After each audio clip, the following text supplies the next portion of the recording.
Case దర్యాప్తులో సంచలన విషయాలు వెలుగులోకి వస్తున్నాయి. స్పెషల్ ఇంటెలిజెన్స్ బ్రాంచ్ లో ఉండగా ఉన్నతాధికారుల ఆదేశాల మేరకే నాయకులు ప్రముఖుల ఫోన్లను ట్యాపింగ్ చేసినట్లు విచారణలో మాజీ డీఎస్పీ ప్రణీత్ రావు ఒప్పుకున్నట్లు తెలుస్తోంది. అసెంబ్లీ ఎన్నికల సందర్భంగా ఏకంగా టీపీసీసీ అధ్యక్షుడు ప్రస్తుత సీఎం రేవంత్ రెడ్డిని లక్ష్యంగా చేసుకుని ట్యాపింగ్ కు పాల్పడ్డారని తెలుస్తోంది. రేవంత్ ఆయన సహచర బృందం కదలికలను గుర్తించడంతో పాటు ఎన్నికల్లో కాంగ్రెస్ కు డబ్బులు ఎక్కడి నుంచి ఏ మార్గాల్లో ఎవరెవరు సర్దుబాటు చేస్తున్నారు అనే వివరాలను ప్రణీత్ ట్యాపింగ్ చేశారు. ముఖ్యంగా ఎన్నికలకు కొద్ది నెలల ముందు నుంచి రేవంత్ తో పాటు ఆయనకు అత్యంత సన్నిహితులు సహకరించే అందరి ఫోన్లపైన ట్యాపింగ్ కొనసాగినట్లు ఆధారాలు లభించినట్లు తేలింది.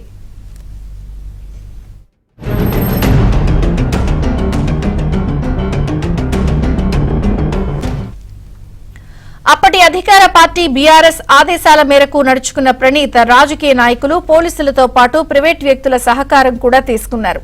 ఎక్కడెక్కడ తమకు అందుతున్న సమాచారం ఫోన్ నెంబర్ల ఆధారంగా ఎస్ఐబీ ప్రధాన కార్యాలయం ఇతర వార్ రూమ్ల నుంచి రోజుల వ్యవధిలోనే వందల ఫోన్ల ట్యాపింగ్ కు పాల్పడ్డారు.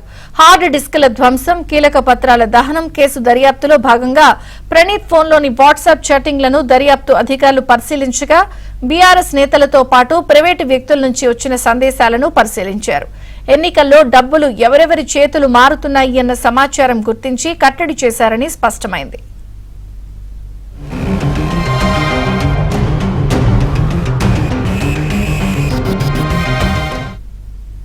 ఇక ఫోన్ ట్యాపింగ్ కు పాల్పడ్డ ప్రణీత్ చుట్టూ ఉచ్చు బిగుస్తోంది. అలాగే ఇప్పటికే కీలకమైన గత అధికారంలో ఉన్నటువంటి బీఆర్ఎస్ నాయకుల చుట్టూ కూడా ఉచ్చు మరింత బిగుస్తున్నట్టుగా తెలుస్తోంది. వందల ఫోన్లు ట్యాప్ చేసినట్టుగా కూడా ప్రణీత్ అంగీకరించాడు. మరిన్ని వివరాలు మా ప్రతినిధి శశిని అడిగి తెలుసుకుందాం. శశి, ఫోన్ ట్యాపింగ్ కేసులో సంచలన విషయాలు వెలుగు చూస్తున్నాయి. ఈ కేసులో ఇప్పటికే ప్రణీత్ రావు అరెస్ట్ అయ్యారు. ప్రస్తుతం చంచల్గూడ జైల్లో రిమాండ్ ఖైదీగా ఉన్నారు. అతన్ని కస్టడీకి ఇవ్వాలంటూ కూడా పంజగుట్ట పోలీసులు ఇప్పటికే పిటిషన్ దాఖలు చేశారు. ఈ అంశం మీద విచారణ జరగాల్సి ఉంది. అయితే ప్రధానంగా ఎన్నికలకు ముందు నుంచే ఈ యొక్క ఫోన్ ట్యాపింగ్ వ్యవహారానికి తెరలేపినట్టుగా తెలుస్తుంది.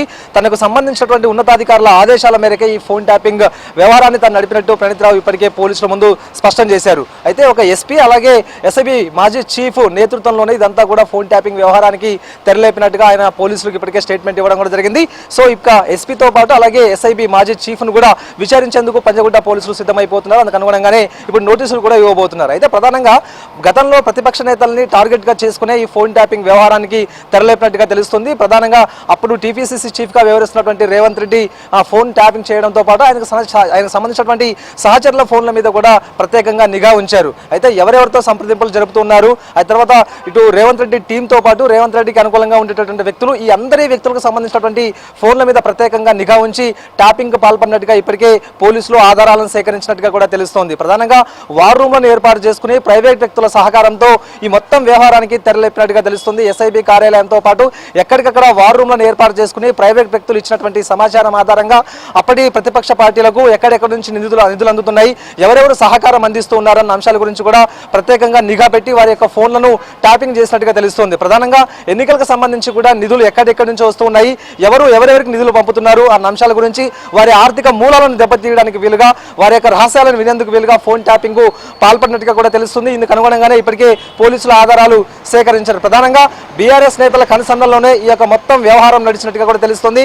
బీఆర్ఎస్ లో ఉన్నటువంటి కొంతమంది ఇటు ఎస్ఐబీ మాజీ చీఫ్ తో పాటు తర్వాత ఎస్పీకి ఆదేశాలు ఇవ్వడం, ఆ ఆదేశాల మేరకు ఇటు ప్రణీత్ రావు కూడాను ఈ మొత్తం ఫోన్ ట్యాపింగ్ వ్యవహారానికి తెరలేపినట్టుగా తెలుస్తుంది. ప్రత్యేకంగా ఎస్ఐబీ కార్యాలయంలో ఒక ప్రత్యేకంగా రూమ్ ఏర్పాటు చేసుకోవడంతో పాటు చాలా చోట్ల కూడా వార్ రూమ్లు ఏర్పాటు చేశారు. ఆ వార్ రూమ్ల ఆధారంగానే తాము అనుకున్నటువంటి టార్గెట్ ఎవరైతే ఉంటారో ఆ టార్గెట్ కు సంబంధించినటువంటి ఫోన్లను ట్యాపింగ్ చేసినట్టుగా తెలుస్తుంది. ఇక ఇదే కాకుండా ఇక ఈ హార్డ్ డిస్క్లు ఏవైతే ఉన్నాయో ఫోన్ ట్యాపింగ్ చేసినటువంటి హార్డ్ డిస్క్ కావచ్చు, ఆ యొక్క వివరాలకు సంబంధించిన హార్డ్ డిస్క్లన్నీ కూడా ప్రణీత్ రావు ధ్వంసం చేశారు. సో అందుకు సంబంధించినటువంటి కేసులు దర్యాప్తు చేసినటువంటి క్రమంలో ప్రణీత్ రావుకు సంబంధించినటువంటి ఫోన్ కూడా ఇటు పోలీసులు స్వాధీనం చేసుకున్నారు. అందులో బీఆర్ఎస్ నేతలతో చేసినటువంటి సంప్రదింపులు కావచ్చు, ప్రైవేట్ వ్యక్తులతో చేసినటువంటి సంప్రదింపులు కావచ్చు, ఈ ఫోన్ ట్యాపింగ్ సంబంధించిన అన్ని అంశాలు కూడా అందులో గుర్తించినట్టుగా తెలుస్తుంది. మొత్తం డేటా ఇప్పటికే కొంత ఎరేజ్ అయింది కాబట్టి అతని ఫోన్లో ఉండేటటువంటి డేటాను ఇప్పటికే రిట్రీవ్ చేసేటటువంటి పనిలో ఉన్నారు.